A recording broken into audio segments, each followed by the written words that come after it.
Anyway mga kabarya, sa video nating ito i-discuss natin ang ating PSE Stock Update Series number 10 para kay Dito CME Holdings Corporation at patungkol pa rin ito sa kanyang SRO or Stock Rights Offering sa ating Philippine Stock Market. Ngayon ay December 26, 2021. Saka dito pala guys sa ating Kabarya Avenue PH YouTube channel, sinishare natin yung ating experience at dinodocument yung ating pag-aaral sa mga nakita nating pangmasang Pinoy investment at potential digital assets in investment na pwede tayong kumita kagaya ng stock market, Pag-ibig MP2 Savings and Investment Program, GCash Investment, cryptocurrencies and altcoins gaya ng Bitcoin, Cardano, Dogecoin, Binance, Litecoin, Chainlink and Ethereum at iba pang pangmasang Pinoy investment. Kaya guys, kung trip at korsonada mo ng ganitong mga content, pwede mo ring pindutin yung red subscribe button dyan sa baba para ma-update ka pa ng ating mga latest na ina-upload na video tungkol sa ating pag-aaral ng mga pangmasang Pinoy investment at potential digital assets in investment naman. Alright, bago natin umpisahan guys, huwag nyo palang kalimutang basahin yung disclaimer na nasa screen ng ating video. Okay guys, ladies and gentlemen, bago tayo mag-umpisa, nais ko muna kayong batiin ng Merry Christmas to every one of us. Naway naging maligaya, masaya, mapayapa at ligtas ang inyong naging celebration sa ating naganap na Kapaskuhan. Ama naming nasa langit, naway gabayan mo po kaming lahat, panatiliin mo po ang aming kalusugan at kaligtasan, lalo na ang aming mga pamilya. Kahit nasaang mang panig kami ng mundo, patnubayan mo po kami, Ama, sa pang-araw-araw na pakikibaka sa aming hanap buhay at pagpalain mo po kaming lahat. Ito po ay hinihiling namin sa ngalan ng iyong anak na si Jesucristo na aming tagapagligtas. Amen at maraming salamat po. Alright, maraming salamat din po sa mga channel supporters natin, viewers at mga subscribers. Pati sa mga likes and comments, very much appreciated po sa inyong lahat. Okay, sa video natin ngayon, i-discuss natin itong PSE Stock Update Series number 10 para kay Dito CME Holdings Corporation. At patungkol pa rin ito sa important details of information ng SRO or Stock Rights Offering ni Dito CME Holdings Corporation. So mga Dito Natics, Dito Holders at Dito CME Long Term Investors, kung ready na kayo, let's jump in! Alright, unahin nating i-discuss itong summary timetable of SRO or Stock Rights Offering ni Dito CME Holdings Corporation from Philippine Stock Exchange, PSE. Stock symbol, Dito. Number of rights offer shares, 1,639,344,262. Itong kanyang rights offer price, 4 pesos and 88 centavos. Rights entitlement ratio, 1 rights share for every 1.72935 common shares held. Pricing date, December 17, 2021. Ex-rights date, December 20, 2021. Record date, December 23, 2021. At itong kanyang start of rights offer period, December 27, 2021. Next week na ito na mag-start o will be executed itong kanyang start of rights offer period.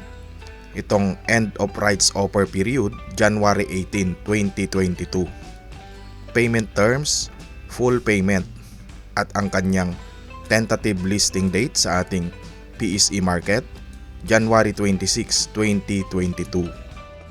Ang ginagamit kong platform sa ating Philippine Stock Market ang ating PSE stock broker na si Call Financial at mag-login tayo sa aking Call Financial account para tingnan natin ang SRO status or Stock Rights Offering status ni Dito CME Holdings Corporation.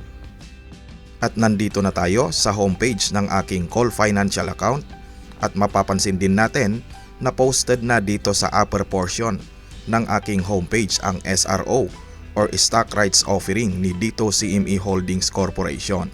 At kasabay niyang posted na rin itong dalawang new stock player, IPO or Initial Public Offering ni House Stock Incorporated HTI at si Figaro Coffee Group Incorporated FCG.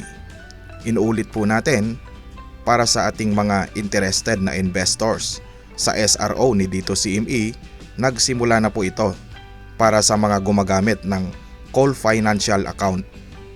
Kasabay sa SRO ni Dito CME, posted na rin itong IPO ni House Stock Incorporated HTI at si Figaro Coffee Group Incorporated FCG. Okay? At dito naman sa aking portfolio, mapapansin natin na mayroong highlighted note na nasa taas ng table. You are entitled to a rights offer. Click here for details. Mamaya i-click natin ito para tingnan yung mga detalye ng SRO eligibility natin kay Dito CME.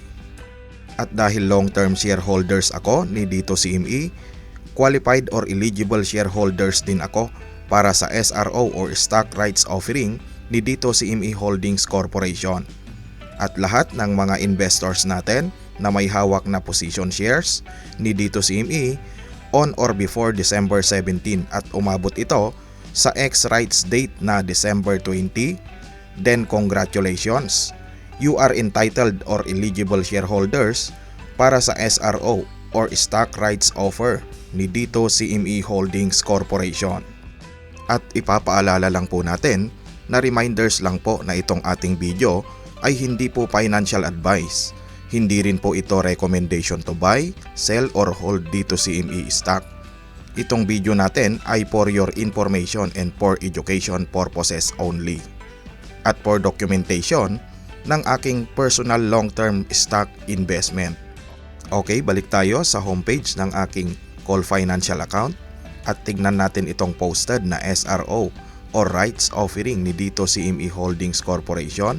Click here. I-click natin ito para pasukin natin yung important details of information ng SRO or Stock Rights Offering ni Dito CME. I-click natin 1, 2, 3. After nating mai-click, ito na yung kasunod na lumabas. Stock Rights Offering or SRO announcement. Please be informed of the Stock Rights Offering of Dito CME Holdings Corporation to all stockholders of record as of December 23, 2021 with details as follows. Entitlement ratio, 1 right share for every 1.72935 common share. Offer price, 4 pesos and 88 centavos per share. Ex-rights date, December 20, 2021 at itong kanyang tentative listing and credit date, January 26, 2022. Fractions of the right shares will not be allotted to existing shareholders and fractional entitlements will be rounded down to the nearest whole number of the right shares. Okay, next natin itong call online subscription details. Nagsimula na po ito. Call offer period December 23, 2021 up to 1 p.m. of January 11, 2022. Payment method, auto debit from call account. How to subscribe? Click here. I-click nyo lang po itong click here para sa inyong subscription request. Terms of payment, for both entitlement and oversubscription request, full payment 100% on January 11, 2022. Kaya siguraduhin po nating may pondo yung ating account balance or buying power ng ating Call Financial account. Inuulit po natin, siguraduhin enough o sapat yung buying power ng ating Call Financial account before January 11, 2022 dahil auto debit itong kukunin nating SRO subscription kay Dito CME Holdings Corporation. Sunod natin itong important information. Clients must have subscribed online and have sufficient funds for full payment of their subscription on their call account on January 11, 2022 at 1 p.m. for the subscription to be processed. Call reserves the right to accept or reject subscription requests based on available fund in the client's account at deadline date. There is no guarantee that oversubscription requests will be granted. In case of partial or no allocation, payment refunds will depend on when the fund will be given back to us by the issuer. This announcement only serves as a guide for your convenience and does not contain all the details of the offer. In case you decide to avail of the offer, please read the details of the prospectus and the terms of the offer carefully before proceeding. It is your responsibility to understand the terms of the offer before subscribing to the same. At pwede rin ninyong i-click at basahin itong terms of the offer, itong final prospectus at itong guide to subscribe to the stock rights offering. At na-discuss na natin sa ating previous video itong terms of the offer at final prospectus sa SRO ni Dito CME. Okay, balik tayo sa aking portfolio at i-click din natin itong "You are entitled to a rights offer." Click here for details. Tingnan natin ang detalye ng aking Dito CME SRO entitlement. I-click natin 1, 2, 3. At after nating ma-click, ito yung kasunod na lumabas. Yung aking Dito CME SRO rights offer entitlement. Rights offer. Please be informed that you are entitled to the following rights subscription. X rights date, December 20, 2021. Subscription deadline, January 11, 2022. Stock, Dito. Subscribe or modify. Original shares, 58,000 shares. Entitled rights, 33,538 shares. Price, 4 pesos and 88 centavos per share. To subscribe or modify your subscription, click on the yellow subscribe or modify button on the corresponding stock. At para sa execution ng Dito CME SRO or rights offer subscription, i-click lang po ninyo itong yellow button na may nakalagay na subscribe or modify. Okay? Okay, i-discuss din natin itong nakalap nating latest good news kay Dito CME from their website, ditocmeholdings.ph. Dated ito ng December 21, 2021. Last November 9, 2021, na-hit ni Dito CME ang 4 million subscribers. Then right now, December 21, 2021, almost na-hit na nila yung target subscribers nila na 5 million subscribers. Kaya very good ito, tuloy-tuloy ang improvement ng services of telecom and internet system. At in favor ito sa mga Dito Natics, Dito holders, and Dito CME long-term investors natin. Kaya stay tuned and let's dive in. Ang topic ng ating latest news, Dito to end 2021 with 5 million subscribers. Dated December 21, 2021. Basahin natin at alamin. New major telecommunications player Dito Telecommunity expects to finish the year on a high note with over 2 billion pesos in revenues and a subscriber base of more than 5 million. Dito Chief Administrative Officer Adel Tamano said the company is seen finishing the year with revenues of around 2.2 billion pesos up to 2.3 billion pesos as its subscribers continue to grow. There were people who said it's impossible that we will able to launch, that we are dreaming because to be able to compete, we need to have salespeople, channel, etc. And more recently, after we had launched, some of these folks were saying Dito is not earning any money. They are just giving away their SIMs, Tamano said in a virtual briefing yesterday. Our answer to those people saying we have not been earning as of December 18 this year, we reached 2 billion pesos in revenue, and so we will end fiscal year 2021 with over 2 billion pesos in revenue, he said. Tamano said Dito has likewise gained over 5 million subscriber in just 8 months of operations. and that is not even throughout the entire nation. We are only covering more than 500 areas, he said. Again, to those who said we cannot do these milestones and that all these things were impossible, thank you for being the inspiration or the fuel for us to do this, Tamano said. Dito, a telco owned by the group of Davao-based businessman Dennis Oy and state-owned China Telecommunications, made its commercial debut last March 8 in selected areas in Visayas and Mindanao and made its much-awaited entry in Metro Manila on May 17. The company to date has over 4,000 towers and 22,000 kilometers of fiber optic cables. Given the milestone it has reached in year 2021, Tamano said, Dito's ambitions for next year are very much bigger. In terms of the business side of Dito, we see year 2022 as very bullish, given the fact that by that time, we will have over 300 additional areas, he said. And lastly, Dito is targeting to be commercially available in more than 850 cities and municipalities by the end of year 2022. The company is also doubling its workforce next year to nearly 2,000 from over 900 this year. Tamano said Dito's first couple of months of commercial operations showed that there is a market for its service. So very good at very bullish itong fundamentals and latest news update na binitawan ni Mr. Adel Tamano as Dito Chief Administrative Officer. Mabuhay po kayo, Sir Adel Tamano.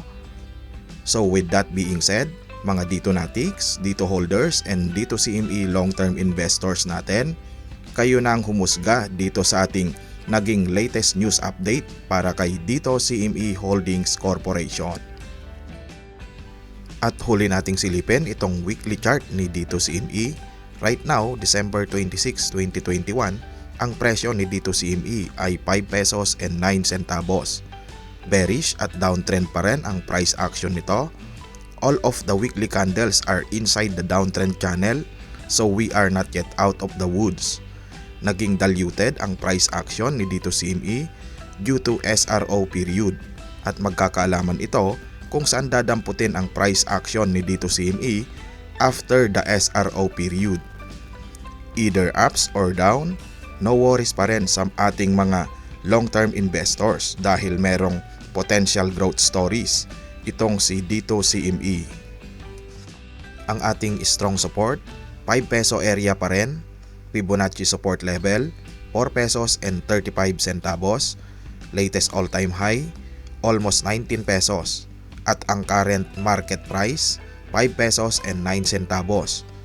At ang kanyang SRO price ni Dito CME ay 4 pesos and 88 centavos.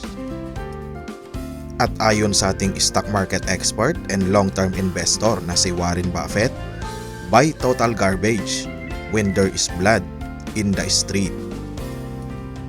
Alright, at yan ang ating stock update series number 10 para kay Dito CME Holdings Corporation from PSE Stock Market Philippines. Once again, maligayang Pasko po sa inyong lahat at para sa inyong pamilya. Maraming salamat po. Magkita ulit tayo sa ating kasunod na video.